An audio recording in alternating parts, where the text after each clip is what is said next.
Hablaremos hoy del joven Napoleón y de su relación con señoras ricas. Además de numerosos encuentros con muchachas que le gustaban mucho, en su juventud Napoleón tuvo otras citas con damas que en verdad podían ser de su conveniencia económica, digamos. Parece que galanteaba con algunas millonarias, tuvieran las características que tuvieran. Por el año 1795 Napoleón andaba por París. Lo había convocado el ejército para servir después de los episodios de la Vendée.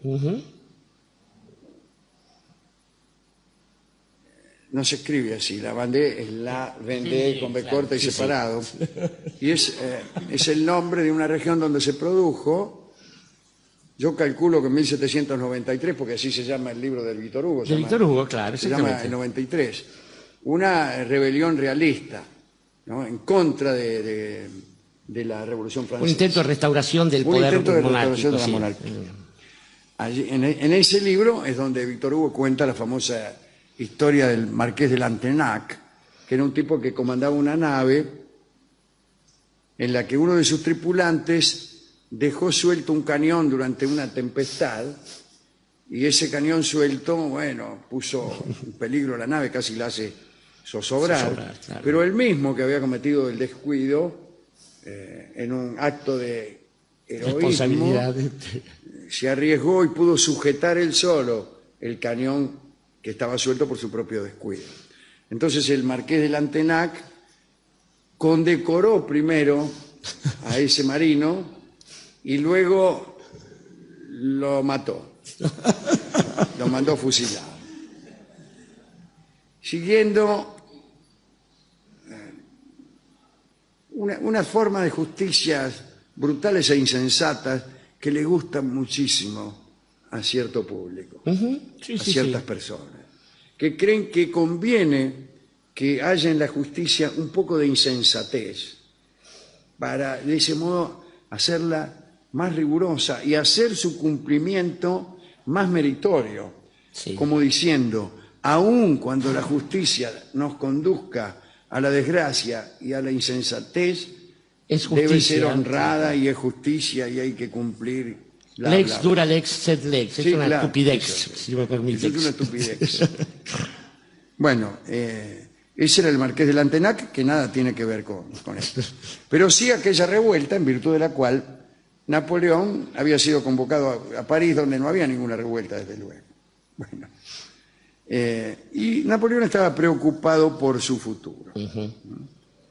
Lo que deseaba era conseguir una señora con fortuna, capaz de proporcionarle un cierto confort. Y primero pensó en casarse con una prostituta arrepentida, Madame La Bouchardie, que tenía 54 años, que es una edad adecuada para irse arrepintiendo.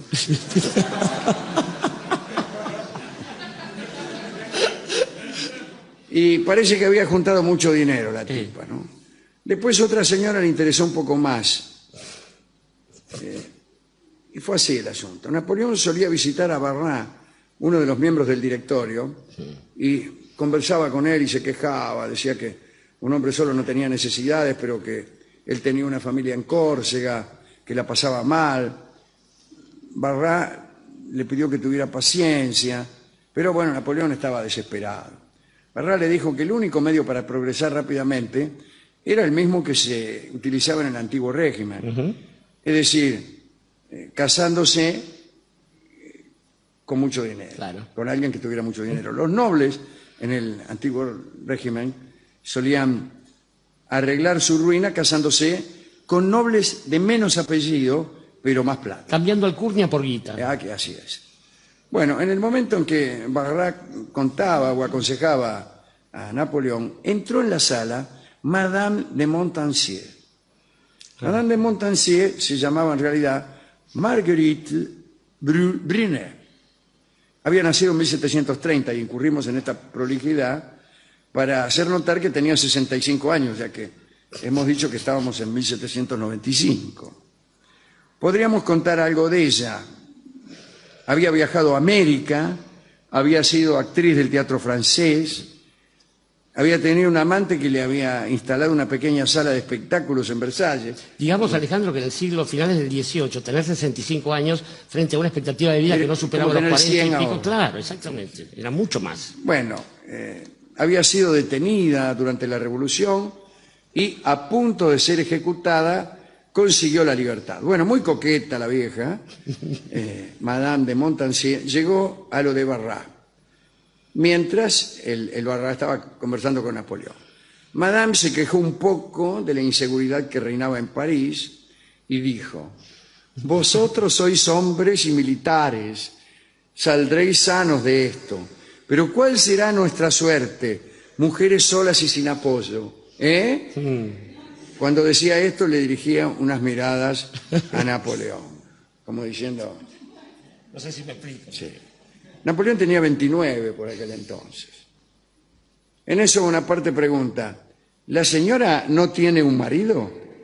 Y después dijo, cuando se enteró de que no tenía, dijo: bueno, siempre usted puede estar segura de que no le van a faltar brazos masculinos para defenderla. Medio como postulándose. Barras interrumpió la conversación, dio algunos datos de Madame de Montpensier, dijo que no tenía esposo, que tenía una buena fortuna, etc. Y Napoleón se empezó a entusiasmar, ¿no? Con la idea de conseguir la mano de Madame de Montpensier. Cuando la señora abandonó la casa, Barras le dijo a Napoleón que ya tenía todo cocinado para que se casara, para que Napoleón se casara con su amiga. Solo le recomendó que esperara. Bonaparte esperó. Barras fue a lo de Madame de Montpensier, le preguntó si quería casarse. La respuesta fue que sí. Deseaba terminar su vida casada y tener un protector, dijo.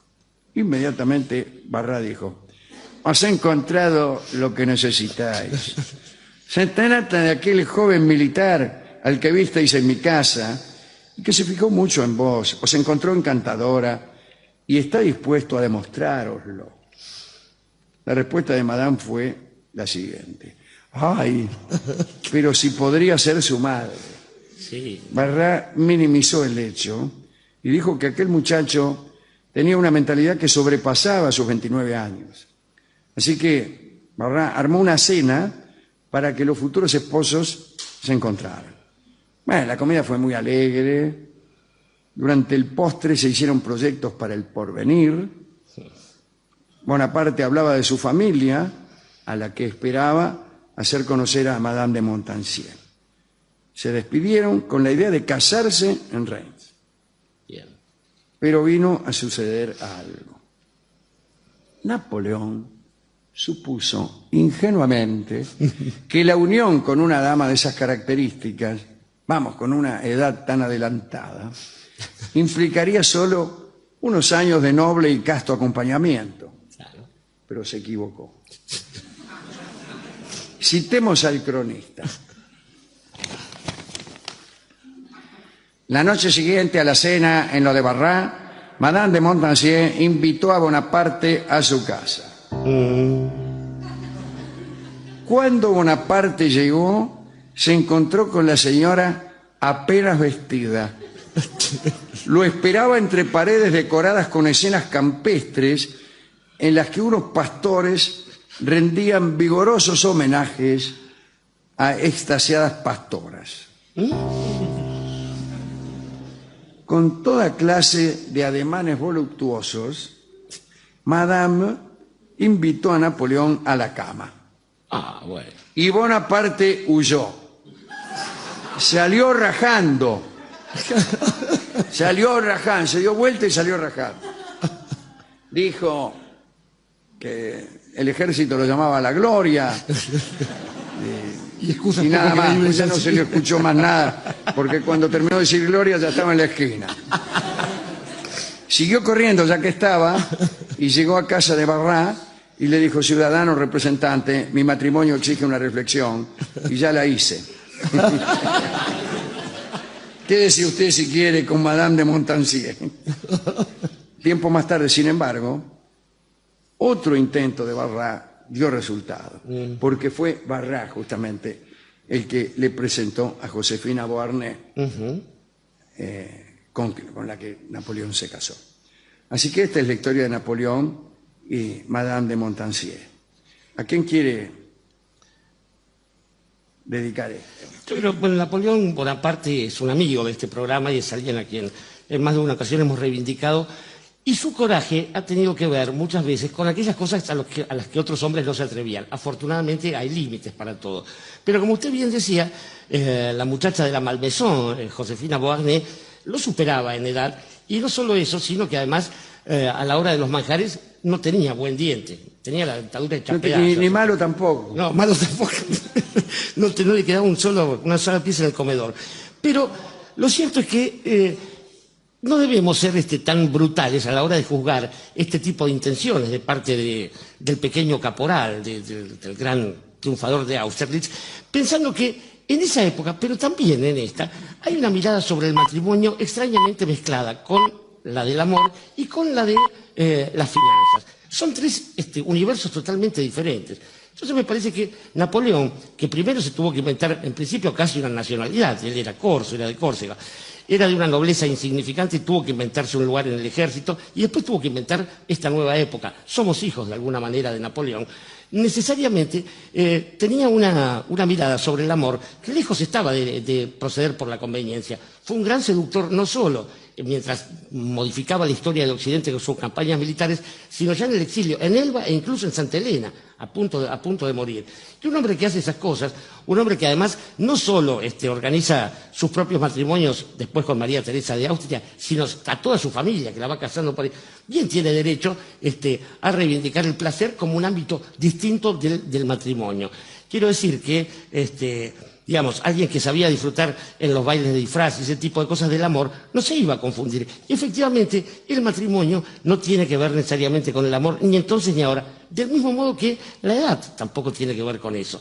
Basta con mirar tantos anecdotarios por ahí para saber que la juventud tampoco es garantía a veces de una satisfacción plena a la hora de los bifes, en el tálamo. Está la satisfacción de la mirada y después, mire, otro día de cuento, diría Napoleón Bonaparte. Pero de todos modos, en cualquier caso, vemos aquí un origen mitológico para aquella frase que es: no te metas con la vieja. Y la vieja, en homenaje a Madame de Montpensier, evidentemente, es una chacarera que tiene varias letras, cada una de las cuales se disputa la autenticidad. Claro. Sin darse cuenta de que una letra que habla de su autenticidad, evidentemente es posterior a la puesta en tela de juicio de esa autenticidad. Bien, como quiera que sea, hay que decir que estas letras no hablan de Madame de Montpensier. Las simulan, claro.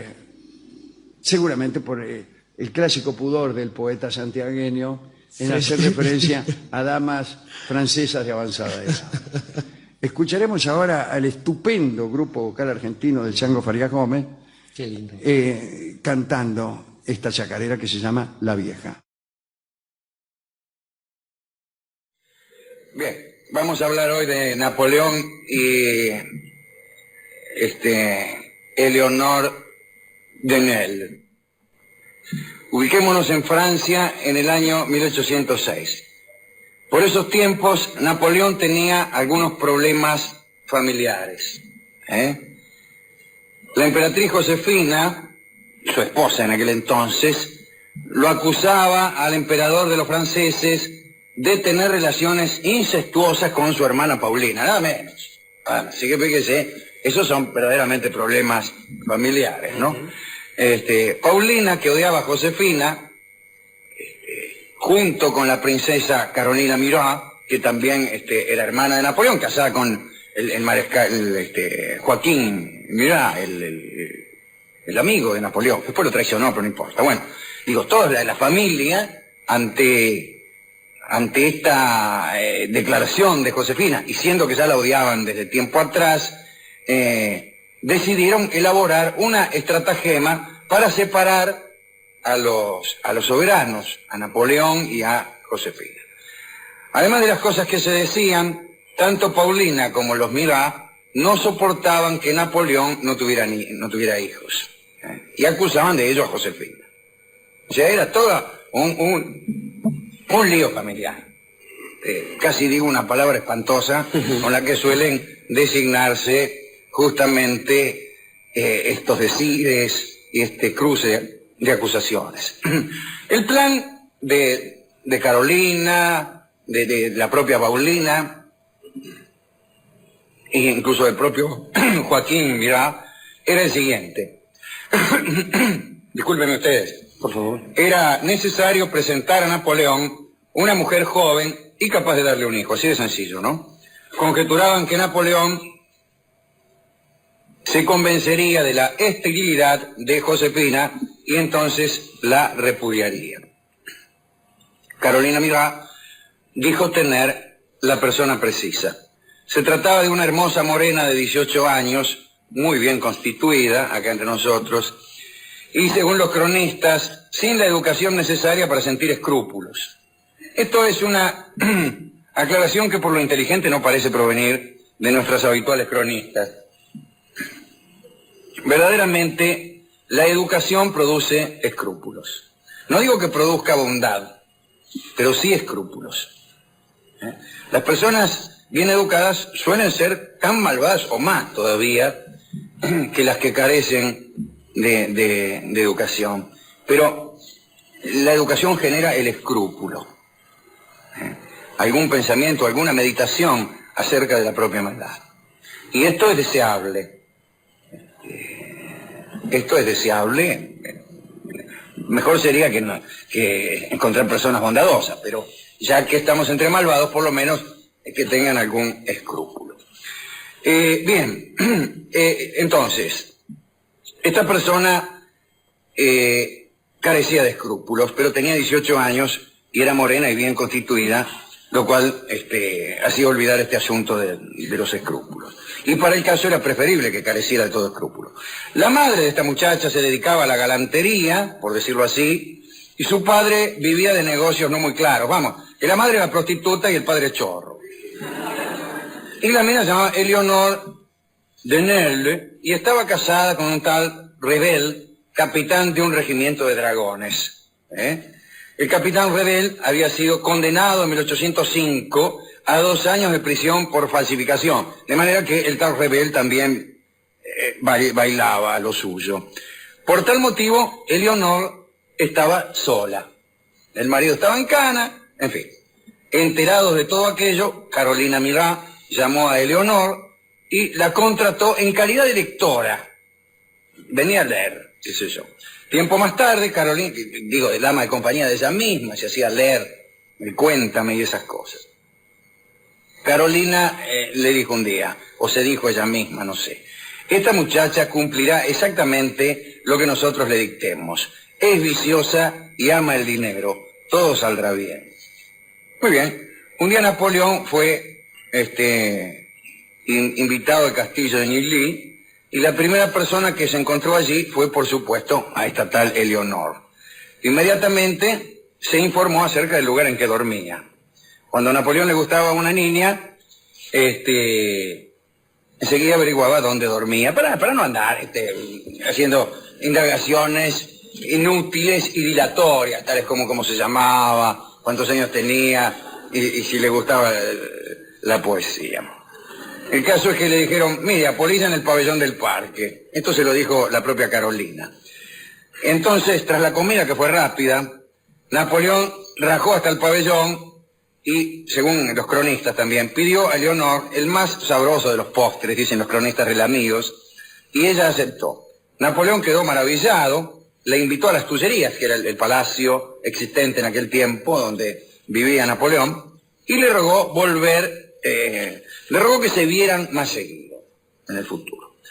Y la verdad, hay que decirlo aquí, ¿no?, en este punto, es que a Eleonor el emperador no le gustaba.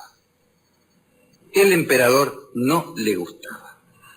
Sin embargo, y merced a su ambición, comenzó a encontrarse con él todos los días. Esos encuentros, naturalmente, tampoco le gustaban. Estar con un tipo que no le gustaba, no le gustaba. Un detalle curioso, parece que aprovechaba algún momento en que Napoleón la acariciaba para impulsar con su pie, de dedos larguísimos, la aguja de un péndulo situado en la alcoba, y así parece que avanzaba el reloj una media hora, y gracias a esa astucia Napoleón, que tenía por costumbre mirar el reloj después de cada uno de sus envites, se sobresaltaba, se vestía a toda velocidad y salía rajando rumbo a sus ocupaciones y dejaba a Eleonor libre del disgusto que parece que le provocaban estos encuentros. El caso es que los Migá y Paulina Bonaparte, informados de estos encuentros, estaban esperando el resultado contante y sonante de estas maniobras. A fines de febrero de 1806, los intrigantes se reunieron y dijeron estar preocupados porque parece que Napoleón no dejaba embarazada a Eleonor. Tras una larga discusión, Joaquín Milá tomó una extraña y secreta decisión. Ya que las cosas no iban para bien, decidió llevar la fidelidad que tenía hacia Napoleón al punto de convertirse él mismo en amante de Eleonor y esforzarse para darle el niño que Napoleón no parecía capaz de tener. Además, por si esto fuera poco, la morocha lo volvía loco, amiga. De manera que era una tarea que se había impuesto no sin algún placer. Y aquella misma noche, naturalmente sin decir nada a Carolina, su esposa, Joaquín Milá fue hasta lo de Eleonor, la empujó hacia el lecho y la poseyó. Mitad de prepo, pero prolijamente. Parece que Eleonor no era muy expresiva, no hizo ninguna reflexión, pero conjeturó que estaba gustando mucho en aquella familia. Bueno, esta situación se transformó en hábito. Parece que cuando Eleonor regresaba de las Tullerías, Milá, que la vigilaba desde la ventana, se precipitaba tras ella y subía al pabellón del parque en el que la morena se alojaba. Muy bien.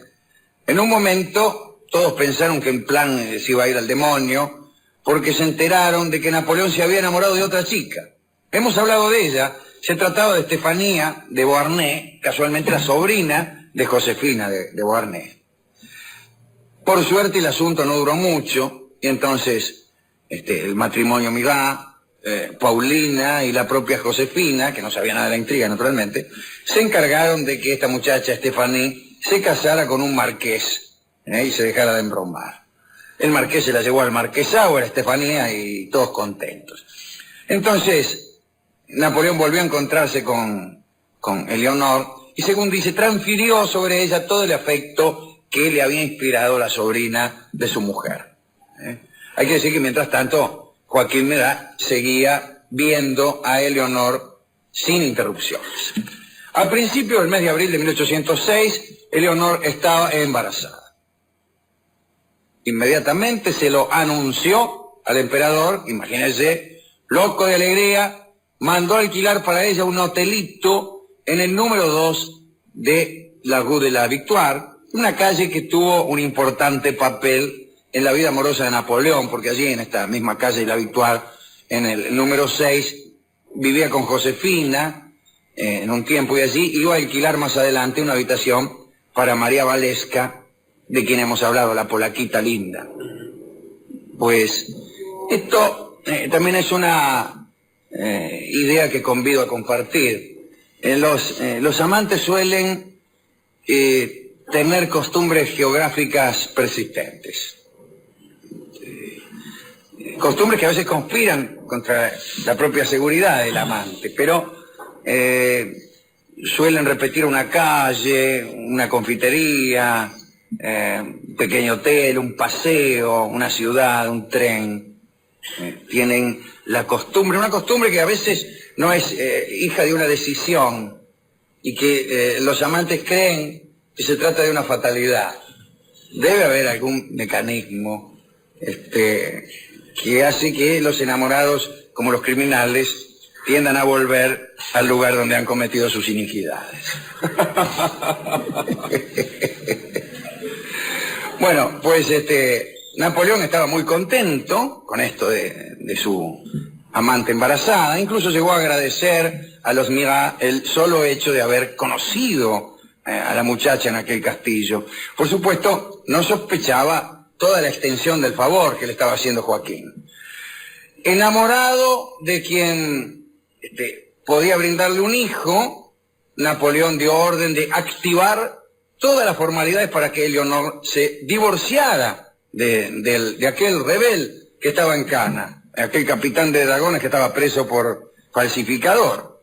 Y Rebel protestó desde la yuta, alegando que amaba a su mujer y que no deseaba separarse de ella. Se le respondió entonces, sin más cumplidos, que su mujer era el amante del emperador, así nomás. Y se le dijo que si se negaba a dar el divorcio, iba a tener algunos inconvenientes. Impresionado, Rebel se creyó víctima de un asunto tenebroso, como en cierto modo lo era, pero se olvidó de que se encontraba en prisión por haber falsificado unas escrituras y acusó a Napoleón de haberlo hecho detener solo para quitarle a la mujer. Es decir, presumió de inocente, aprovechando el abuso de Napoleón. Más tarde incluso escribió un artículo titulado Bonaparte y Murat, ladrones de una mujer, memorias históricas escritas por un marido ultrajado que venía a ser él. Bueno, el divorcio fue pronunciado el 19 de abril de 1806, mientras Eleonor libre preparaba ya el heredero para Napoleón. El emperador, orgulloso, se dedicó a la transformación de Europa, como hacían sus ratos libres. Durante la entrada en Polonia, que prusianos y austríacos se habían repartido días antes, Napoleón recibió un mensaje que le produjo una profunda emoción. Carolina Murat le anunciaba que Eleonor acababa de dar a luz un varoncite. El niño fue registrado en la alcaldía como de padre ausente. Eleonor lo había bautizado León. Napoleón le envió a ella cientos de cartas, le hizo llegar dinero, joyas, toda clase de regalos. Tras el nacimiento de León, Eleonor no conoció límites en la corte.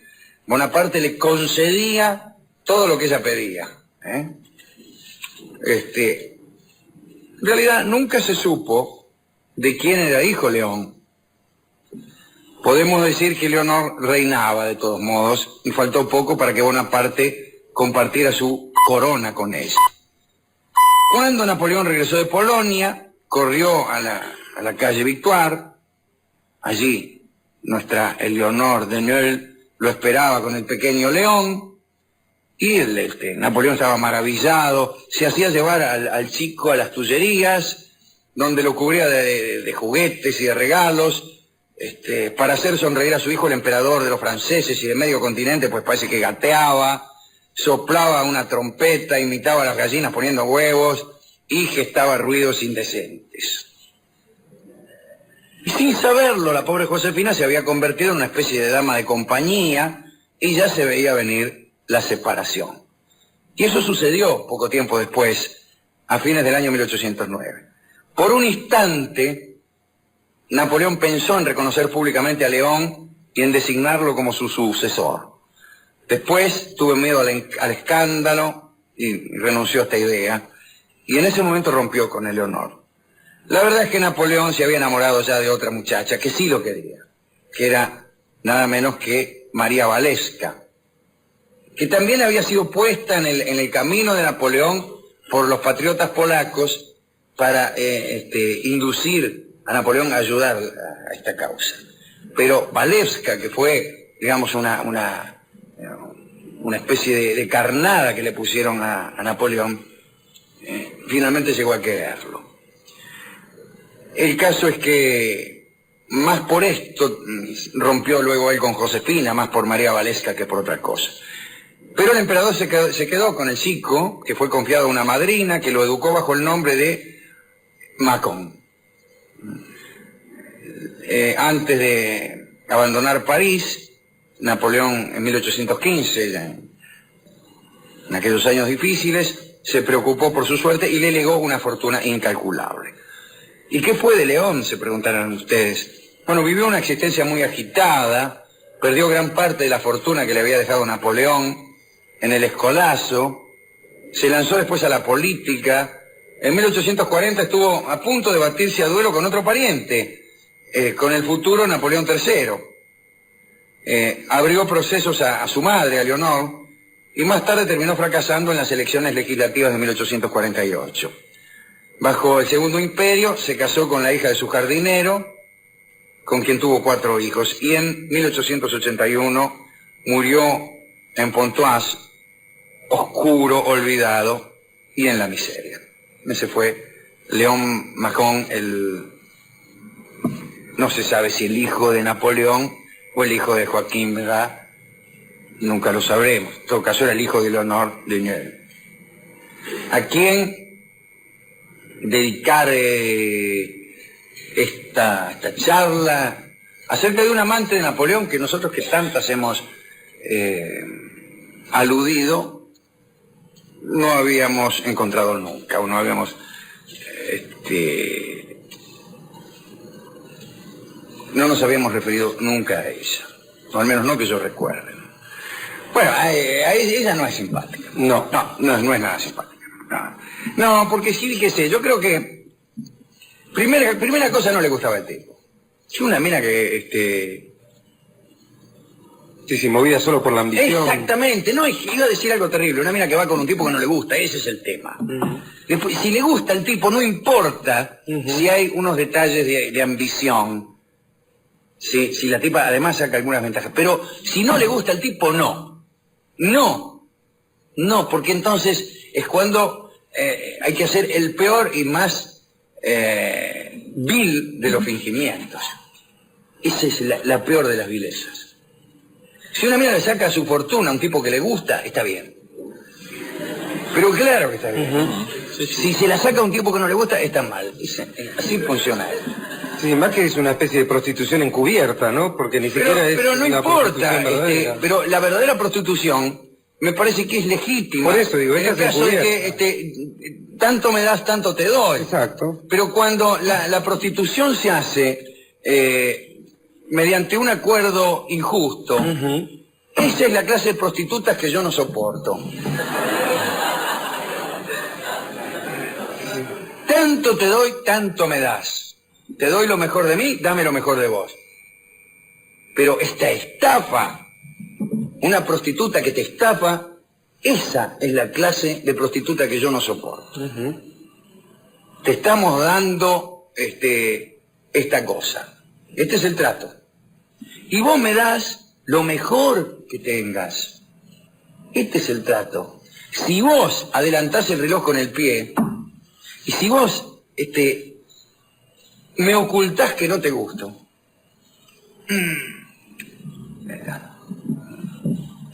no me gustó eso. Así que no le vamos a dedicar a Eleonor esto. Distinto el caso de María Valesca. Pobre, que era una muchacha muy decente, pero muy decente, casada. Incluso se desmayó cuando se la entregaron a Napoleón. Algunos dicen que se hizo la desmayada. Napoleón en aquel episodio, por otra parte, no se portó como un caballero, porque aprovechando el desmayo real o ficticio de Valesca, lo amuebló con un lance amoroso, ¿no? Mientras la mina estaba desmayada, digamos, para no perder tiempo en horas muertas, Napoleón la poseyó allí mismo, desmayada o no. Pero bueno, entonces no a ella, tampoco a Napoleón, tampoco a Joaquín, tampoco a Paulina, la hermana de Napoleón, y a Carolina Murat no estaría mal. Bueno, pero sí, bueno, cualquiera. ¿A quién entonces? Pues tampoco a León, que parece que era un hueca. Sí, no se veía medio como para nada, ¿no? Sí. Pues entonces a aquellas prostitutas cuya lealtad comercial es proverbial. Exacto. A las prostitutas leales, que hacen con la mayor dignidad su trabajo, y que tratan de dar lo mejor. Esto no está mal. No está mal. Hay en toda transacción una dignidad posible. Tomar otro camino que no sea el de esa dignidad posible y tomarlo a sabiendas, eso es condenado en este humildísimo foro. ¿con qué podemos ilustrar esto? Bueno, esto es lo mejor quizá de la charla, porque ya que hemos hablado de León, ese posible hijo de Napoleón, y de su mamá, Eleonor, y ya que esto obviamente transcurre en Francia, nos queda la oportunidad de oír una canción que muy pocas veces hemos escuchado en este programa y que pertenece a un talentosísimo y extrañísimo guitarrista uruguayo que es Alberto Mastra y que se llama Bonjour Mamá. Don Edmundo Rivero canta con su sola guitarra este Bonjour Mamá, que por otra parte es una canción muy rara y que me produce a mí, sin que yo sepa por qué, desde hace mucho tiempo, no por connotaciones de madres muertas, sino porque siempre ha presionado algunos resortes de mi sensibilidad, probablemente resortes subalternos, lo admito, y el caso es que siempre salgo emocionado cuando termina esta canción, pero no sé por qué. Va a cantar entonces dedicado a las madres, porque hoy también es el Día de la Madre, y a las prostitutas legales y leales, Bonjour Mamá, nuestro Don Leonés. Adelante, por favor.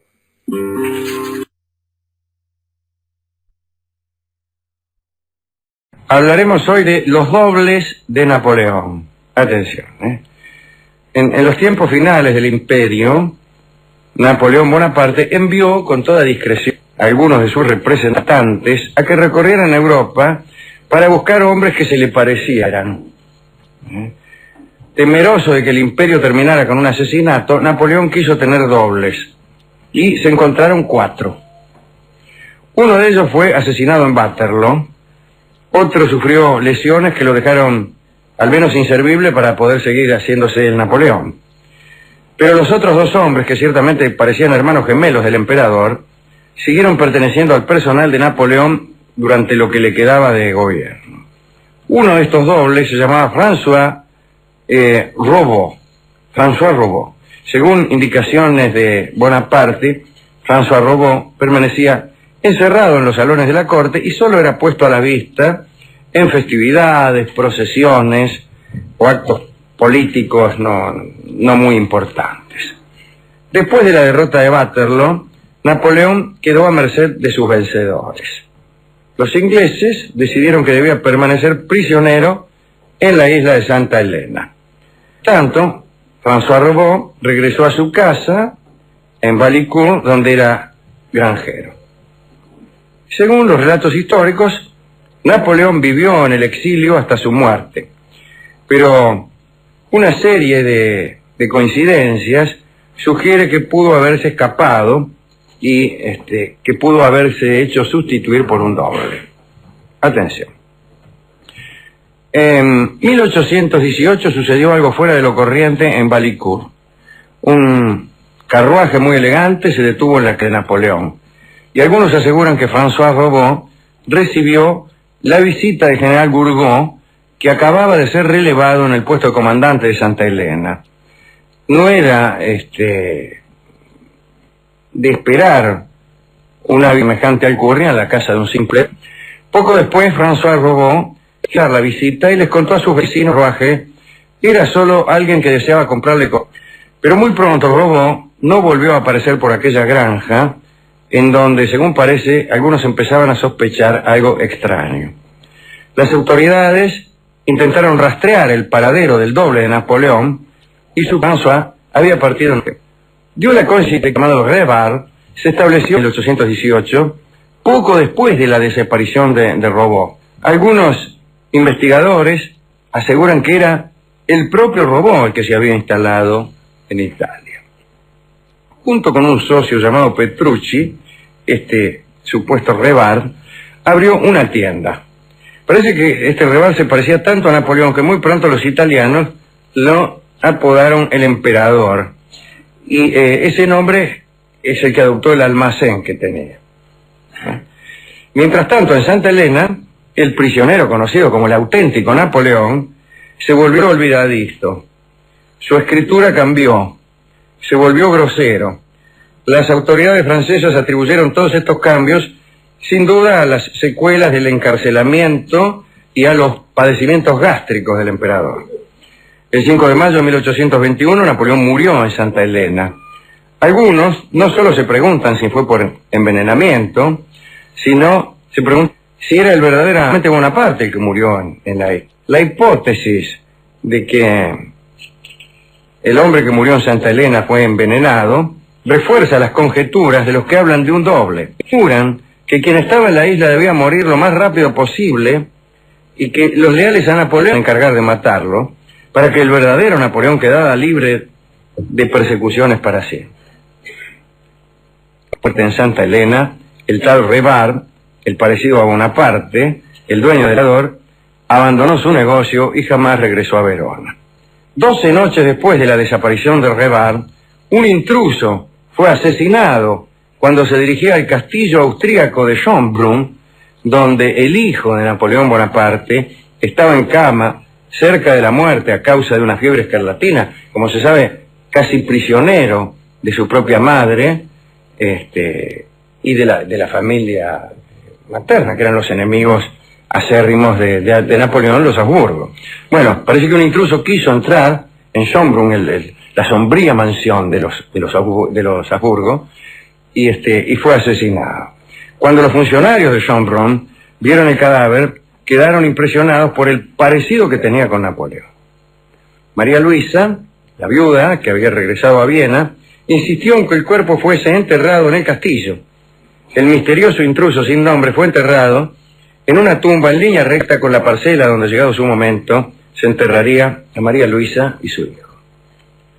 De Robot, el granjero, y de Revard, el almacenero, no se volvió a saber nada, y de Napoleón tampoco. 30 años después, el hombre que había tenido el negocio en Verona con Revard, ese señor llamado Petrucci, confesó que le habían pagado 100.000 coronas de oro por su silencio acerca de la verdadera identidad del socio en el almacén. Petrucci estaba convencido de que Revard no era otro que Napoleón en persona. Estas conjeturas llegan ahora a su fin. Eso es todo lo que tenemos que decir y no tenemos opinión que dar, pero son interesantes asuntos.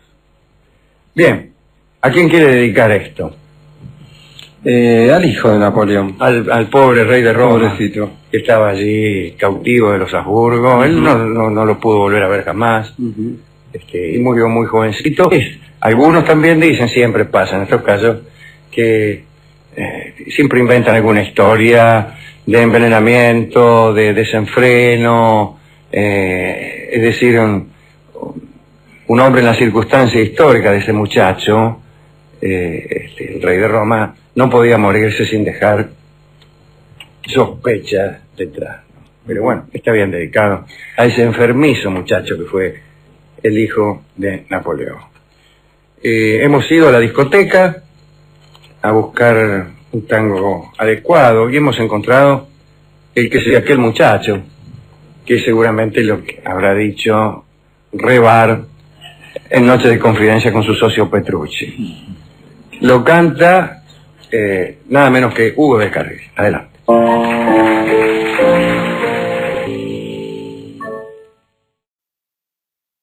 Pura historia galante de Napoleón en la isla de Elba. Así que, atención. Como sabemos, Napoleón abdicó en Fontainebleau en el año 1814 y se retiró a la isla de Elba, que está en el Mediterráneo, ahí cerca de Córcega. Hasta allí acompañaron al emperador unos cuantos personajes de su séquito, pero María Luisa de Habsburgo, su mujer, ya no estaba con él, que se había ido a Austria tras la abdicación de Napoleón. Cuentan las crónicas que en la isla de Elba Napoleón se divertía con excursiones y bromas infantiles. Los aldeanos de la isla, estupefactos, lo veían trepar por las rocas, mostrarse heroico ante sus ayudantes cuando llegaba a algún lugar alto y peligroso, juntaba caracoles en la playa, etc. Pero durante aquellos almuerzos playeros, a Napoleón le gustaba rodearse de bellas mujeres. Y su ayuda de cámara, Marchand, disponía todo lo necesario para que Napoleón la pasara bien en aquellos almuerzos. Invitaba unas cuantas muchachas que, según el cronista, se dejaban tantear sin ofrecer resistencia. En una de esas reuniones, Napoleón conoció a una dama que lo enamoró. Veamos qué sucedió. En la víspera de un almuerzo, las calesas donde iban Napoleón y su corte se dirigían por malos caminos hacia un lugar abrigado del viento. En la segunda calesa iba una muchacha hermosa que se llamaba Adela Boli. Adela Boli. Adela era la esposa solamente, no, discúlpeme. Era solo una Adela, era lo que tenía. Adela era la esposa de Yanis Teólogos, que era un diplomático turco de origen griego que estaba en la isla de Elba con el único fin de ver a Napoleón, que era el hombre que más admiraba en el mundo. Y como suele ocurrir, el hombre que más admiraba en el mundo se le enamoró de la mujer.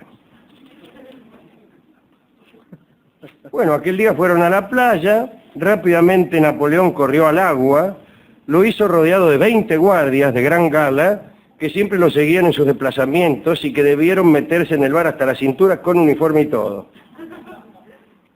Bueno, comieron, la comida resultó muy animada. Después de lastrar, Napoleón organizó una partida de gallito ciego y después jugaron a la escondida. Y Napoleón se escondió junto a Adela Boli, que debe ser Bolí probablemente, entre unos arbustos, ¿no? Se escondió con Adela Boli entre los yuyos y se hicieron amantes, vamos a decirlo así.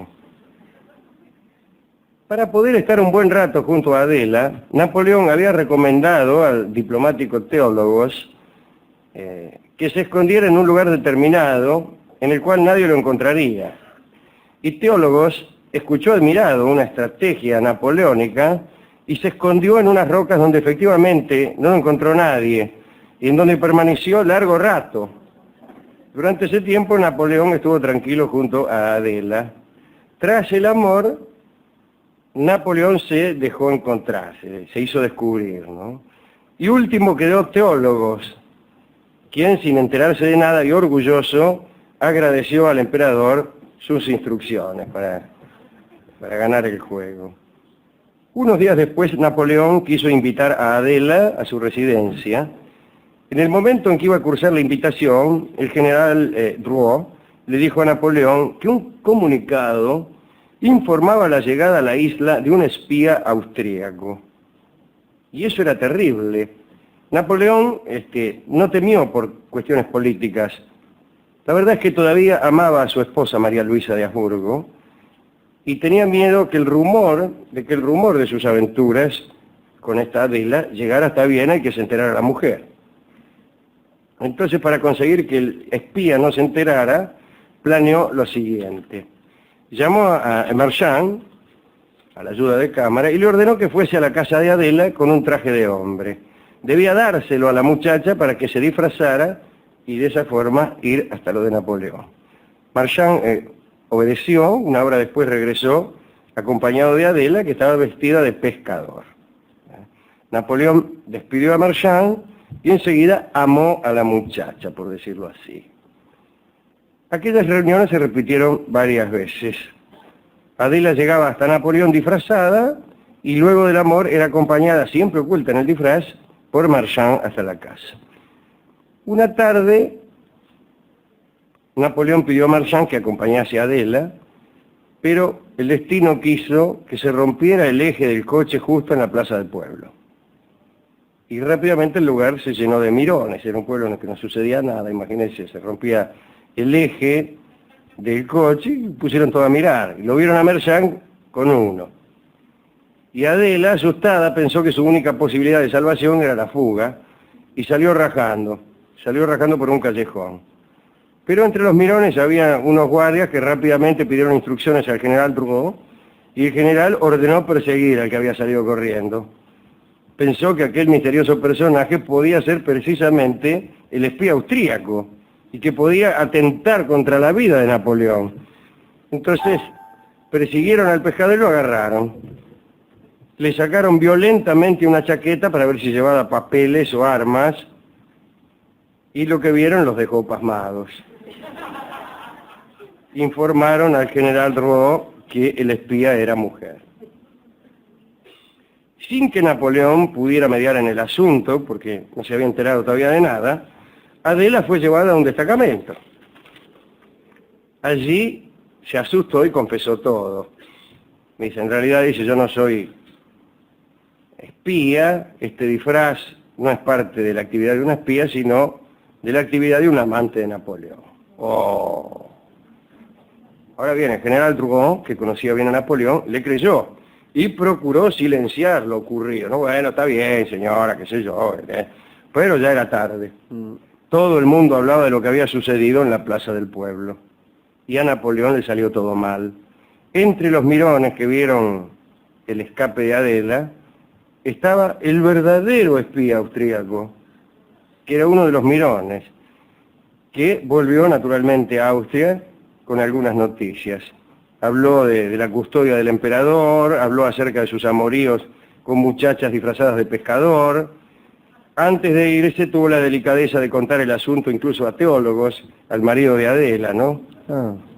Dice el cronista que aquella información le sirvió a María Luisa, a la mujer de Napoleón, solo para alivianar algunas culpas. Ya andaba por entonces enamorada del general austríaco Neipper, saben ustedes, y desde entonces se mostró públicamente con aquel general sin sentir ninguna clase de culpa. Para no escandalizar más a los pobladores de Elba, Adela dejó de ver a Napoleón. Teólogos, el marido griego, pareció disfrutar del encuentro de su mujer con Bonaparte. Se retiró de la isla junto a su esposa y pasó el resto de sus días contando quién lo había ultrajado. Tuvo el honor de ser deshonrado por el mismísimo Napoleón Bonaparte. Napoleón sufrió el alejamiento de Adela, pero sus padecimientos terminaron pronto. Muy poco después llegó a la isla de Elba una visita, que era la visita de María Waleska, la polaquita aquella de la que siempre estuvo enamorado. Así que le duró poco la pena a Napoleón. Esta es la historia de Adela, la mujer de teólogos, de este hombre teólogos que estaba encantado de quien le había puesto los cuernos y de la mala suerte que tienen algunos amoríos que nacen mal barajados. Hay ciertamente casualidades que contribuyen a agrandar desmesuradamente un amor y a veces a abortar amores que pudieron ser grandes. Un llamado hecho 5 minutos más tarde de lo debido, la tipa ya se fue. Un eje que se rompe en medio de la plaza, un auto que se rompe, una visita inesperada. Es tan endeble la salud de nuestro cuerpo y de nuestra alma que cualquier pequeño incidente puede arruinar para siempre nuestro sueño mejor. ¿A quién dedicar esto? ¿A quién le gusta? Que aquí hay varios, ¿eh? A mí me gusta Adela, pero sí, claro. Que vivo. Claro. Se la dejo para ustedes. Bueno, le dejo la polaquita para usted entonces. Si Ahí está, Adela. María Waleska, que siempre Sí. amó a Napoleón. Sí, la verdad, de los protagonistas masculinos ninguno, Alejandro. Porque el espía ni que hablar, o sea, un batilana de la peor calaña. El otro tipo que se daba dique, digamos, por quién era el amante de su mujer, tampoco me cae simpático, y la actitud de Napoleón haciéndolo esconder al tipo jugándolo de amigo tampoco me cae simpática en esta historia, así que me quedo con las dos chicas yo. Está bien. ¿Sabe quién? Los pobres guardias que se metían con el uniforme hasta la cintura al agua. El calor que hacía, andaban de uniforme Pobre de gala en tipo. la playa.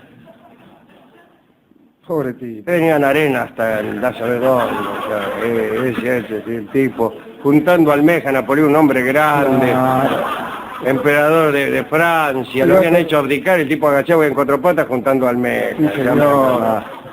jugando al gallito ciego, déjese. Jugando al gallo ciego. Pero el gallo ciego y la escondida son juegos picarescos, ¿no? picarescos. No, uno no juega porque es lindo jugar. Ajá. Juega porque ahí siempre está la posibilidad de un contacto. de una aproximación. Contacto. En el gallo ciego usted puede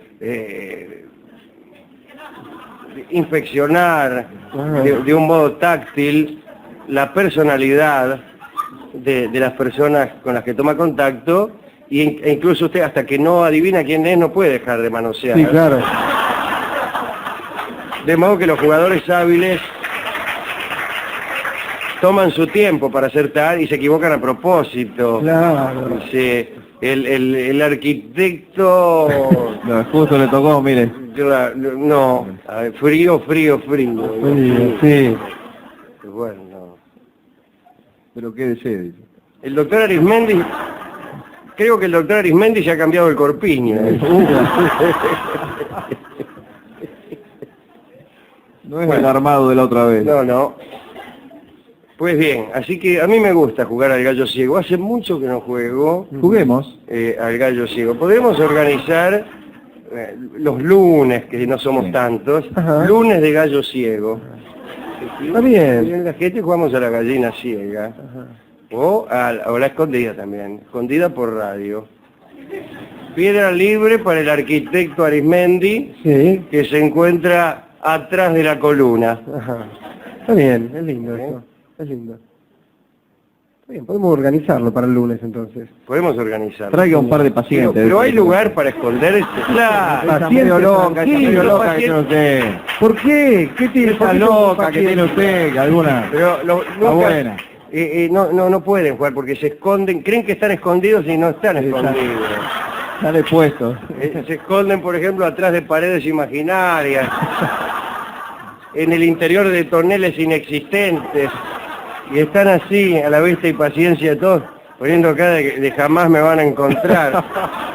Y cuando te dice, piedra libre para el paciente Rolón que está ahí, fingen salir de un tonel y dice, sangre. El jugador más pavo de escondida era es el que se pone a 1 metro de la piedra, Oh, tratando sí. de sorprender al tipo. Agachadito ahí. No bien termina de contar, Sí. 50, el piedra libre, dice el tipo. Primero que nunca llega. Y no es la idea del juego, No, la idea no claro. es ganar. Claro. La idea no es ganar. Claro. ¿Quién quiere ganar a escondido? Uno quiere, ¿qué quiere? Nada, uno no quiere nada, quiere jugar. Claro. Quiere ver, así es la linda historia del ajedrez. Claro, que se No dilate, recuerdo ¿no? quiénes eran los protagonistas. Uno era Petrosian, seguramente. Y el rival de Petrosian le dice, le propongo tablas. Y Petrosian dice, no. Y dice, ¿piensa que va a ganar? Le dice el otro. ¿Quiere ganar? Le pregunta el otro. No, dice Petrosian. ¿Y entonces qué quiere perder? No, maestro, dijo Petrosian, quiero jugar. Eso quería él. Bueno, pero hemos ido a la discoteca a buscar discos relacionados con la escondida, o no sé con qué. Porque no era de la escondida esta charla. No, del gallo No, ciego. era de la mala calidad de los ejes de los carruajes en el siglo XIX. Y hay ciertamente una milonga clásica que se refiere a esa deficiencia. Se llama justamente Los ejes de mi carreta. Unas ejes cuyo pésimo rendimiento podría justificarse en la falta de periódicos engrases que es mencionada específicamente por el sujeto de enunciación. Así que vamos a escuchar en la voz de su autor, don Atahualpa Yupanqui, la clásica milonga que es de Romildo Rizzo, Los ejes de mi carreta. Uno piensa en Los ejes de mi carreta y piensa en Atahualpa. El autor es en realidad Romildo Rizzo. Pero es imposible no pensar en Atahualpa cuando uno oye. ¿Sabe quién decía eso, Alejandro? Don Antonio Tormo, mire usted, entre tantas cosas, se había olvidado quién era el autor del Lingera, de la canción del Lingera, que le Sí. hizo tan famosa. Y entonces un día dijo, Y bueno, dije, de última, si digo que es mía, ¿quién me puede decir algo? Dije, no, pues no, la he hecho yo tan popular. Es verdad, es verdad. Bueno, vamos a escuchar entonces a don Atahualpa en esta queja, si se quiere, acerca de una deficiencia industrial. Adelante, Donata. Hablaremos hoy de Napoleón, pero menos, de Louis Soufflin y de la panadera Leonor más. Así que ubiquémonos en Francia en tiempos de la caída napoleónica. Eran los momentos posteriores a los 100 días, aquellos en los cuales Napoleón había salido de la isla de Elba para volver a tomar el poder. Después de aquellos 100 días, después de la derrota de Waterloo, Napoleón salió hacia el puerto de Rochefort con la idea de rajar América. Cuentan que cuando Napoleón tomó la decisión de retirarse, se le acercaron muchísimas de sus antiguas amantes para pedirle que no lo hiciera. Además, por devoción, incluso las menos avispadas en política, se convirtieron en espías, en consejeras, y le proporcionaban advertencias que en algún caso debieron ser seguidas. Napoleón las escuchó poco, las amó sostenidamente en aquellas jornadas de despedida. Con quien más se encontraba era con una dama de lectura de la reina Hortensia de Holanda, a quien, según las crónicas, le gustaba hacerse acariciar. Qué lindo. Decimos que las escuchó poco porque en más de una ocasión se le advirtió a Napoleón que en el puerto de Rochefort lo esperaba una trampa. Y sabemos que así fue, ¿no? Cuando llegó lo esperaban unas embarcaciones inglesas que lo llevaron a vivir en la famosa isla de Santa Elena, donde finalmente murió. Pero en el viaje de París a Rochefort sucedieron algunas cosas. Tuvo lugar una aventura estupenda que contaremos esta noche, en la que participó Napoleón como personaje secundario, como cómplice involuntario. Es una historia de amor. En la localidad de Niort, camino de Rochefort, desde hacía un tiempo, un señor llamado Louis Soufflin cortejaba a la viuda de un panadero. La dama, la panadera, era hermosa y se llamaba Leonor. Había pasado a ser la dueña de la panadería después que el panadero se hizo finado. Pues bien, aquella dama no le daba ni 5 de bolilla a Luis, dice el cronista. A fin de darle largas, la mujer adoptó la costumbre de contestar que se convertiría en amante de Luis el día en que Napoleón se parase delante de la panadería. Se lo decía como quien dice nunca, cuando los sapos crían cola. ¿Cuándo serás mi amante?, le preguntaba Luis. Y Leonor le contestaba, el día en que Napoleón se pare ante la panadería. Este caballero, que jamás entendió esos dichos como un rechazo, sintió surgir en su alma una insensata esperanza al saber que el emperador pasaría por Niort en su escape de París. Louis Soufflin se informó sobre la ruta que iba a seguir Napoleón para dirigirse al hotel La Bola de Oro. Disculpen ustedes. Maravillado, vino a enterarse por los guardias que Bonaparte debía pasar por la calle donde estaba el negocio de la panadera. Bien, era muy difícil que la calesa imperial se detuviese precisamente en ese paraje. Por lo tanto, había que ayudar a la casualidad, cosa que Louis Soufflin se dedicó a hacer con entusiasmo y minuciosidad.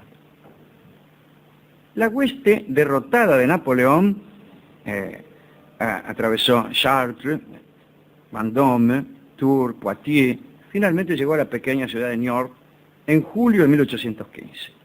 Unas horas antes de pasar Napoleón por la panadería, Soufflin se dirigió a un estanque cercano y capturó varias ranas. Después fue hasta la calle indicada, hasta la panadería, a esperar el paso imperial. Se mezcló con la muchedumbre y esperó. De repente llegó a sus oídos un sordo rumor, luego gritos cada vez más próximos, ¡viva el emperador!, qué sé yo. Lentamente la calesa de Napoleón avanzó entre dos filas de ciudadanos entusiastas y cuando estaba a unos metros de la panadería, el enamorado soltó unas ranas, las ranas naturalmente saltaron al camino, los caballos imperiales se asustaron y se pararon en seco. Napoleón asomó la cabeza un poco asustado porque por ahí temía un atentado, preguntó qué ocurría y el cochero le contó este asunto de las ranas. La gente era tanta y la detención fue tan efímera que Louis Souffin supo que aquel momento no podía valer como cumplimiento con lo que había sugerido Leonor. Y entonces se produjo un milagro. Tranquilo por la ausencia de cualquier amenaza y seducido por un cierto aroma que lanzaba el horno de la panadería, Napoleón decidió bajarse de la calesa y entrar en el establecimiento. Louis Souffin estaba loco de contento. Consiguió mezclarse entre los hombres de Napoleón, entró casi junto a él a la panadería. Bonaparte estaba a punto de efectuar un pedido a Leonor, cuando Louis, experimentado y como un íntimo, gritó: «Sírvale al emperador aquella hogaza del medio». Napoleón agradeció la sugerencia, cruzó 2 palabras con Louis acerca de aquel pueblo y de las condiciones del camino, y se retiró lo más contento. Leonor quedó estupefacta, dice el cronista. Intentó creer que la operación de aquel milagro la debía enamorar automáticamente de Louis, pero luego supo que su condición había sido mal elegida. No había nada que pudiera hacer que Souffin le gustara. Debió haber sido más contundente en la imposibilidad de su correspondencia. Y entonces quiso huir. Y por ahí vio que el enamorado se le acercaba, ¿no? Y Louis le dijo: «Ahora ya no tienes derecho a negarte», enarcando las cejas, ¿no? Aterrada, Leonor salió rajando. Y vino a suceder algo curioso. Los vecinos, que la habían oído muchas veces hacer esta falsa promesa, la rodearon, la instaron a corresponder a Louis. Estaban en verdad indignados por el incumplimiento. Entonces la empujaron hasta una granja y le dijeron que tenía que pagar su deuda. Muy bien. Poco después, dice el cronista, bajo la custodia de un pueblo vigilante, el joven pescador de ranas se unió alegremente y por única vez a la panadera. Cuentan que la panadería cerró. Su dueña pasó a vivir a Vendôme y se hizo borbónica ferviente. No me diga que no le gustaste. Mucho, mucho. Así que, atención, cuando uno contesta livianamente, voy a ir cuando tal cosa suceda, no, y en una de esas sucede. Hay que decir no. Me gustó esta historia. ¿Quién quiere dedicársela? Yo se la dedico a Louis Souffin, un hombre de fe, verdaderamente. Sí. Sí, le digo, aunque la consecución de su deseo de ese modo a mí no me seduce mucho, ¿no? Una mujer que instigada por todos, por única vez y con poco deseo se entrega, yo se la regalo. Sí. Así no sirve. Bueno, depende. Cuando hay hambre no hay pan duro. Si me permite la metáfora. Depende de la hora, claro. Depende de la hora, Rolón. Claro. A las 5 de la mañana. ¿Usted qué sabe? Si no digo nada. Usted no puede saber si la mujer que está con usted realmente arde de deseo o tiene ganas de terminar la conversación. No sabemos. No sabemos. Lo único que sabemos es lo que se nos dice, que no van a decir. Sí, claro. ¿Qué le va a decir la panadera? Total, se va a vivir a Vendôme. ¿Qué le puede importar? ¿No? ¿Qué le cuesta? Y al emperador también, Alejandro, hay que dedicarle. Y sí, se bajó justo, ¿no? Ah, pero tiene razón, no, tiene razón. No hay que insistir, no hay que postularse nunca, ¿no? Sí, no. Nah. ¿Qué va a ser? Hemos ido a la discoteca y conseguimos el bellísimo tango teatral que se llama Pan, que canta Carlos Gardel, que seguramente ha sido compuesto en virtud de este episodio, aunque el episodio que narra es mucho más dramático. Es un tango de teatro también, Parece cantado en el teatro. Bueno, adelante. Pan. Bueno, se trata de una investigación que hemos hecho. Y se trata de revelar quién asesinó a Napoleón Bonaparte. En realidad la investigación no la hicimos nosotros, sino un dentista sueco. Pero nos hemos apoderado del libro del dentista sueco Y como aquí acostumbramos a apoderarnos de ideas ajenas, bien podemos apoderarnos del resultado de esta invención o de este descubrimiento. Después de todo, ¿quién se acuerda de los dentistas suecos? Como todos ustedes saben, después de la batalla de Waterloo, Napoleón se entregó a sus peores enemigos, que eran los ingleses. Muy bien.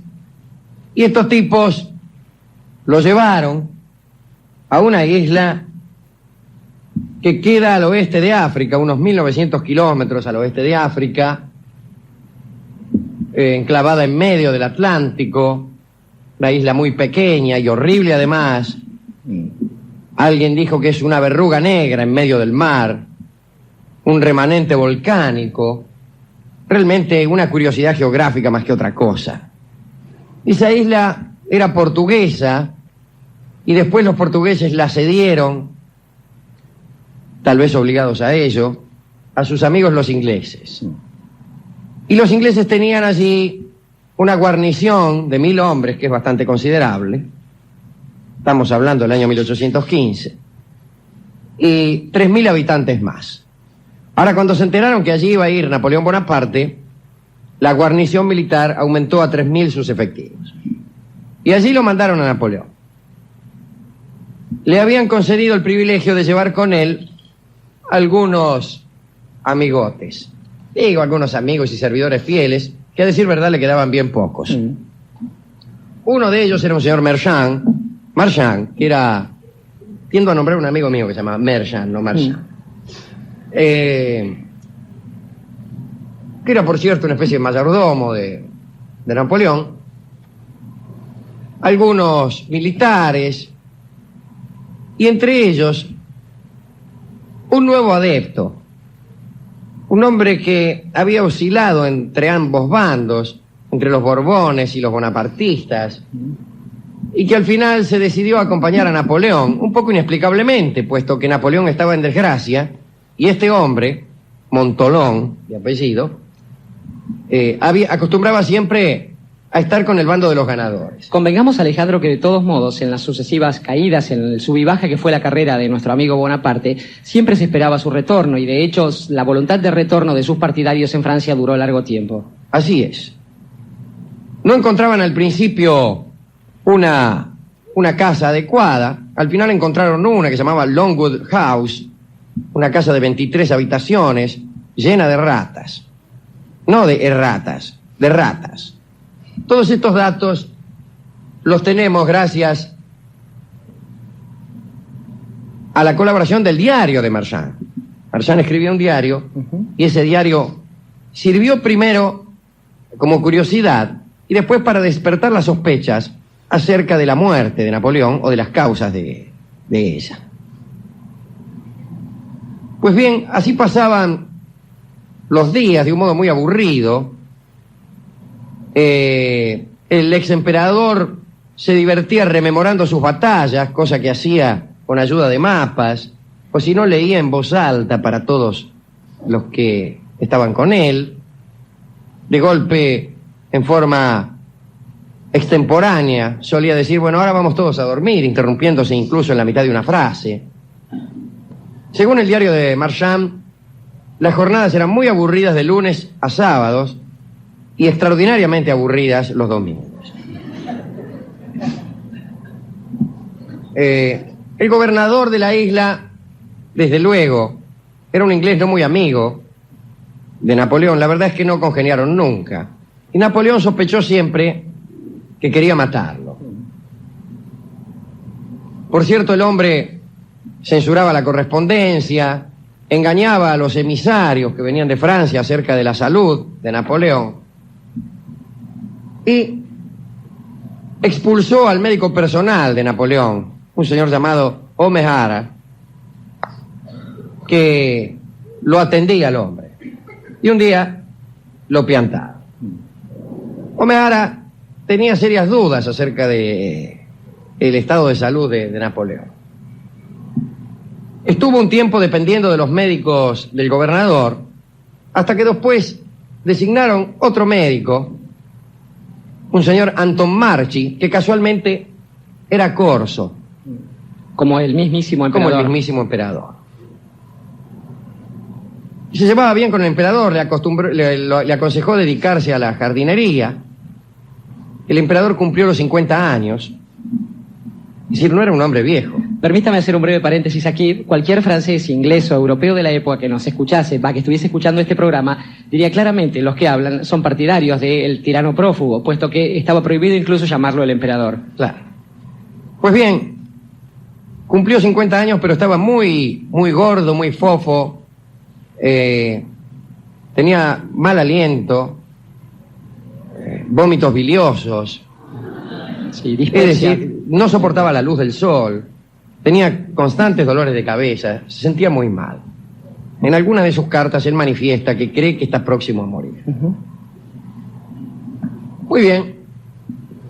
Mejora, sin embargo, bajo los cuidados de este corso, de este médico.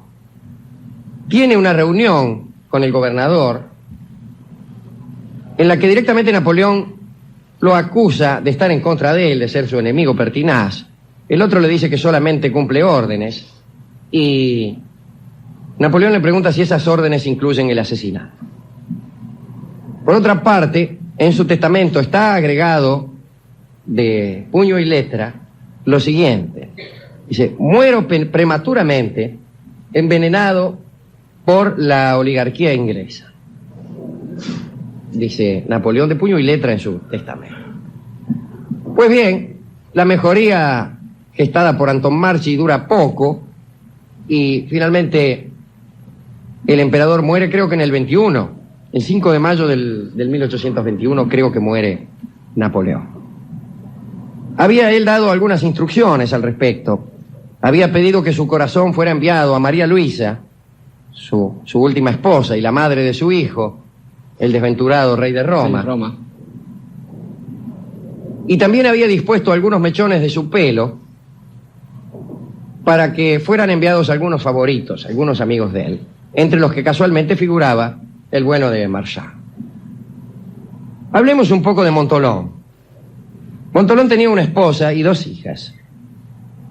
La esposa, que era muy bonita, parece que visitaba con cierta asiduidad la habitación de Napoleón, lo cual provocaba algunos comentarios entre las personas de la isla de Santa Elena. Y conociendo además las costumbres de Napoleón, no es extraño que esta mujer fuera su amante. Y en realidad, en Santa Elena nace una tercera hija del matrimonio Montholon, a la que le llaman Napoleón, y que se parecía mucho al emperador. Es decir, todos sospechaban que era hija de él. De todos modos, en los últimos meses de la vida de Napoleón, la comitiva que lo acompañaba empieza a ralear. Algunos se las toman. Desde luego, no era un paraíso aquella isla, más bien se parecía al infierno. Y entre los que se van figura precisamente la mujer de Montholon y las 3 hijas. Pero sí se queda Montholon. Montholon tenía las funciones de copero. No es que trabajaba en un boliche de 25 de mayo alternando con los clientes, sino que es el que se encargaba de los vinos del emperador. Ya nadie recuerda de todos modos lo que es la calle 25 de mayo. No, ni siquiera lo que es un copero. Ni siquiera lo que es un cliente. Una especie de Ganímedes. Ganímedes es un copero, por ejemplo. Y no es lo mismo que una copera. Bien. Montholon se hacía cargo de la bodega del emperador. Hay que decir aquí que el emperador tenía un vino favorito. Era un vino sudafricano que manejaba únicamente con mano sabia nuestro amigo Montholon. Pero otro amigo nuestro, el dentista sueco, toma el diario de Marchand y en el diario empieza a descubrir algunas cosas, algunos síntomas. Estos síntomas son los mismos que suele tener una persona cuando es envenenada lentamente y cuando el veneno utilizado es arsénico. Hay incluso, algún tiempito antes de la muerte de Napoleón, algo que le dan y que consta en el diario de Marchand, y que es horchata con colomel. Y la mezcla de horchata con colomel produce una debilidad general que viene al pelo para rematarla con arsénico. Esto podían ser únicamente vanas sospechas. Pero resulta que el dentista sueco,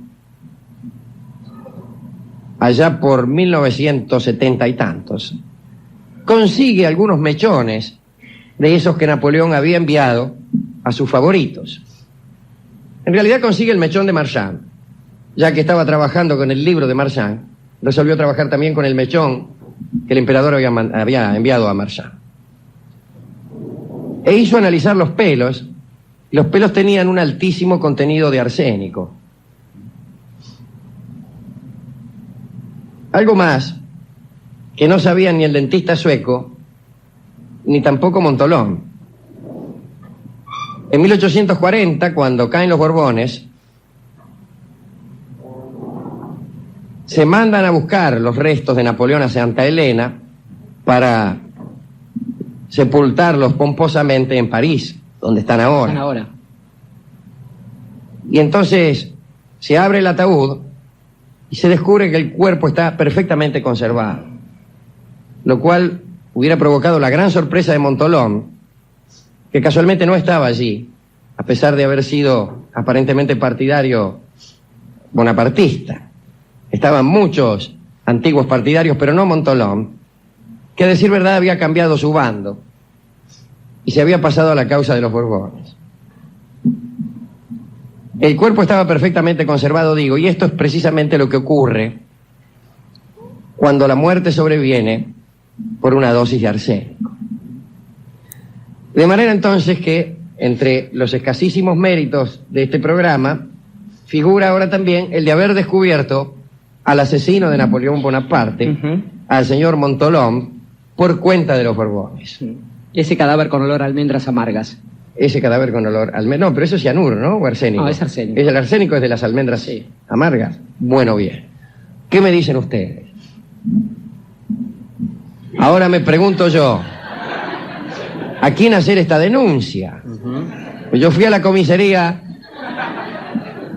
incluso antes de venir al programa, porque le dije, mire, sé que ustedes lo van a tomar a mal si yo lanzo al aire una denuncia como esta, sin antes haber tomado los recaudos legales correspondientes. Entonces le digo al oficial de guardia, mire, oficial, vengo a hacer una denuncia aquí por asesinato. Muy bien. Datos del occiso. Claro. Datos del occiso, Bonaparte Napoleón. ¿Nacionalidad? Nacionalidad, italiano. Corso. Profesión, militar, le dije. Funcionario del gobierno francés. Y dice, causa de la muerte, le digo, envenenamiento con arsénico. Y digo, y autor del envenenamiento, Montolón, y no me acuerdo el nombre. Dice, ¿qué pruebas tiene? Y saqué el libro del dentista sueco. Me dice, ¿dónde están los mechones? Bueno, los mechones no los tengo yo. Todo no se puede, claro. No puedo tener. Pero usted lo puede conseguir, le digo, que mande un patrullero ahí a Les Invalides. Claro. Ahí está el... Bueno, arránquele un mechón y fíjese, va a ver cómo tengo razón yo. No, dice, ¿sabe qué pasa? Estamos escasados del personal, dice. Y además vas a saber cómo lo va a tomar la Sureté. Claro. Si nos metemos en cuestiones de ellos no se meten en las nuestras. Le digo, ¿estás segura? No. Dice, no. Y bueno, igual le hice tomar los datos de la denuncia, le dejé mi documento ahí. Sí. En realidad documento no tengo yo. No, usted le dejé un dejado. abono del ferrocarril que era lo único que tenía. Y un mechón de pelo suyo, por si acaso. Y le digo, tomo estos recaudos legales. Fui con mi abogado. Ajá. Con Ávila. Con Ávila. Sí. Ávila, Ajá. pobre Ávila, cosa que tiene que hacer. Ávila se anota en toda, le digo. Sí, se anota en todo. No Se sabe. quedó incluso jugando al tute con el oficial de guardia. Oficial. Y medio se miraban entre ellos. Después arreglamos. Dice, bueno, dice, vaya y hable tranquilo, dice, usted ya está cubierto legalmente. Bien, me parece bien. Ahora, lo que no le pregunté es a quién dedicar esta pequeña investigación acerca de aquel hombre, ¿no? En estos tiempos, Alejandro, convengamos, se hace cuesta arriba pensar digo, laudatoriamente en algunas personalidades. Me ha ocurrido a mí en los últimos 36 años que cada vez que hablo y acompaño mi charla con algún adjetivo laudatorio acerca de Napoleón Bonaparte, se alzan los gritos destemplados de mis cofrades de combate en las arenas políticas. Pero son anacronismos.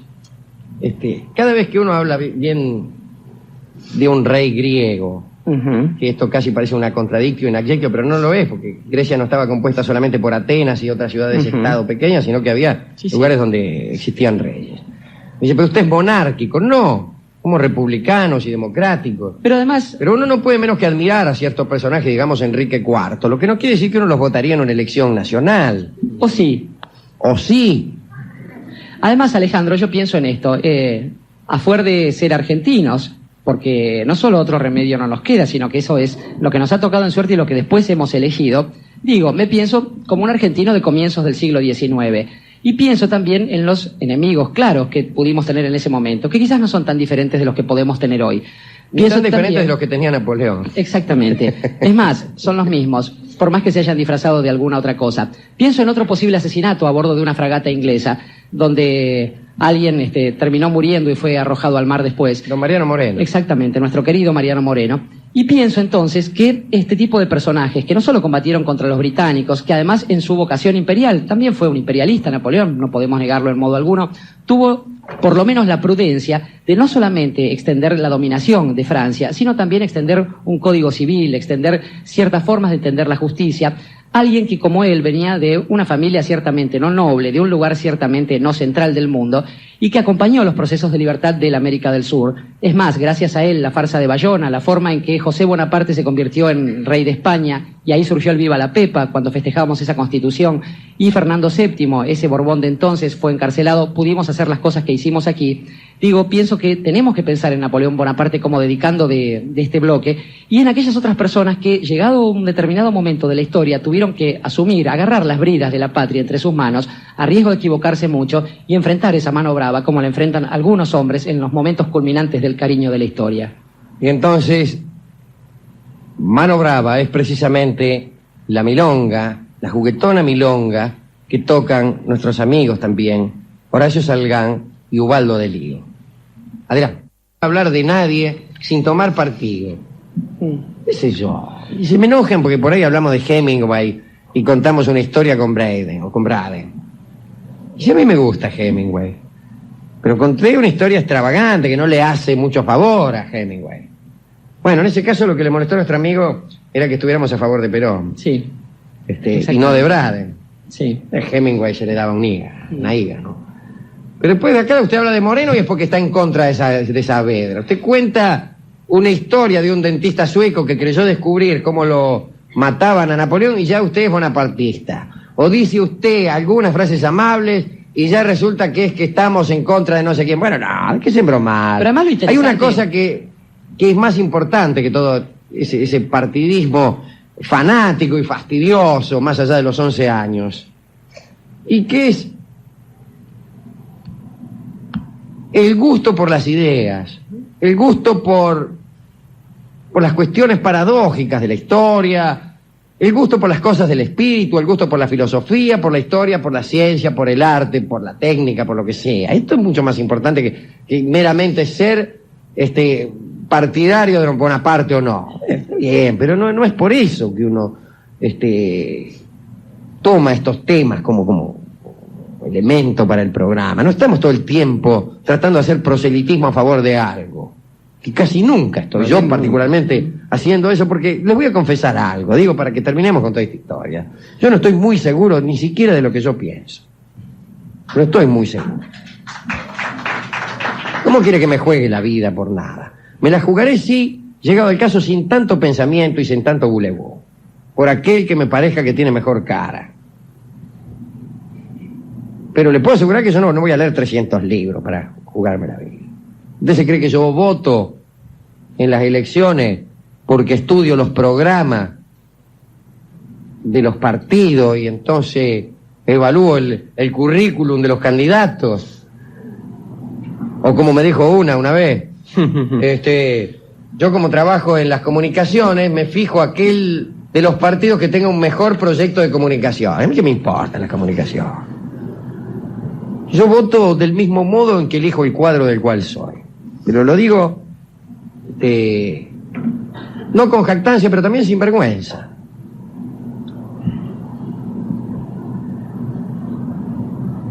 Con esto quiero decir que no le doy mucha importancia a lo que yo mismo dictamino acerca de la historia. Podría ser que estuviera equivocado. Sí le doy importancia a mis cariños y a mis enconos, que no siempre tienen que ver con los merecimientos. Yo no estoy seguro de que Adolfo Bioy Casares sea un escritor mejor que Julio Cortázar. No estoy nada seguro de eso. Sí estoy seguro de que yo lo quiero mucho más.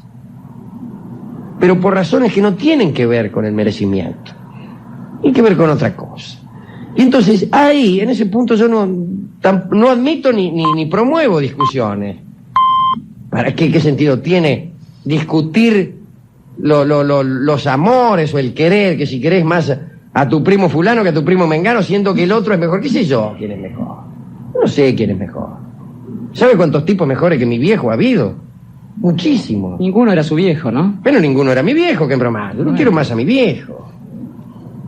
Bueno, sí, sobre los asuntos del afecto, que son los que me importan, no hay lugar para discusión. Y los otros me importan tan poco que la discusión no vale la pena.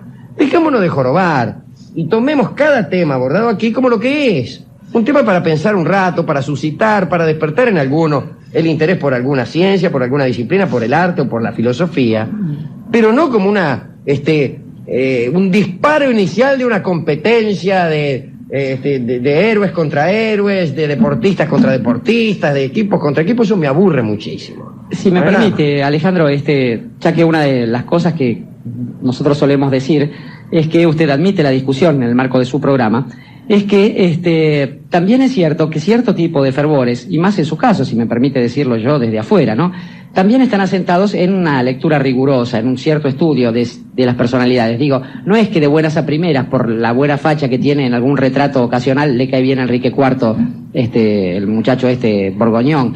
Quiero decir que también hay una reflexión detrás. Cuando hay un apoyo a cierto tipo de figuras, también hay una reflexión detrás. Por supuesto, esto no necesariamente conduce a tener un fervor partidista en estos casos. Quiero decir, cuando se defiende una figura, como hablábamos en el caso Moreno, Saavedra, que estamos hablando de la historia de la patria.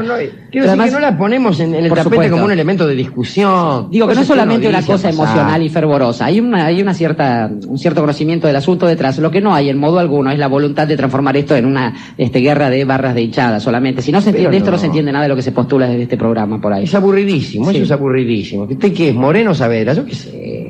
En general Moreno.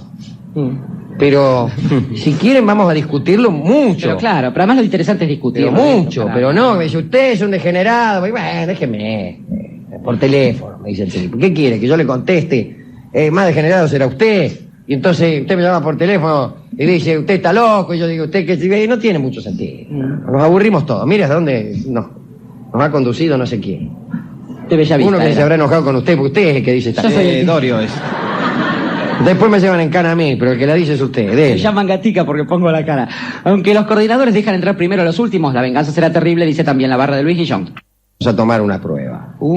Saquen una hoja, por favor. Tema 1, tema 2, tema 1. Vamos a tomar una prueba. A ver, ¿hay premio para la prueba? No. Hay castigo para el que no sepa. Se queda después de hora, ahí atrás con Paquito. Sí.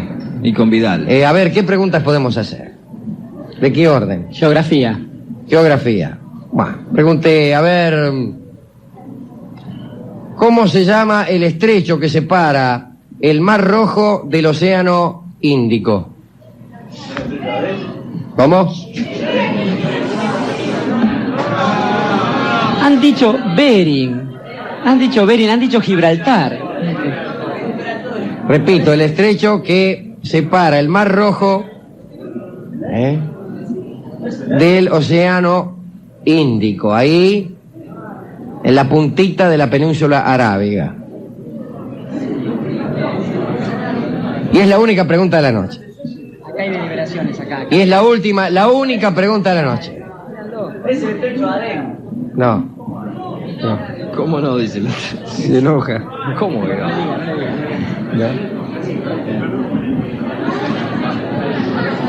Parece mentira, che. En este momento, el público consultándose como las golondrinas. Ningún oyente de ese barrio hay por acá. Y pensar que el premio era muy considerable, ¿eh? Sí. ¿Cómo no? Sí. Muy considerable era el premio hoy. ¡Qué lástima, amigos! Qué pena. Lo que se han perdido, ¿eh? Leonardo. Sí, ¿cómo qué no? lástima, No, les puedo dar una ayudita. Feliz coincidencia. Sí. No. Incorrecto. No. Hay alguien con que se está despidiendo o quiere decir una respuesta. No. Vuelve al mar a su señora. Prueba no superada. Señores, no se pueden retirar. No hay otra. Y acá no se va hay nadie. otra. Sigue mañana. Sigue mañana en el Alvear. La noche. Mañana lo pregunto en el Alvear a ver si lo sabe. O a lo mejor no, por ahí preguntamos otra cosa. Claro. Casi seguro. Bueno, muchas gracias.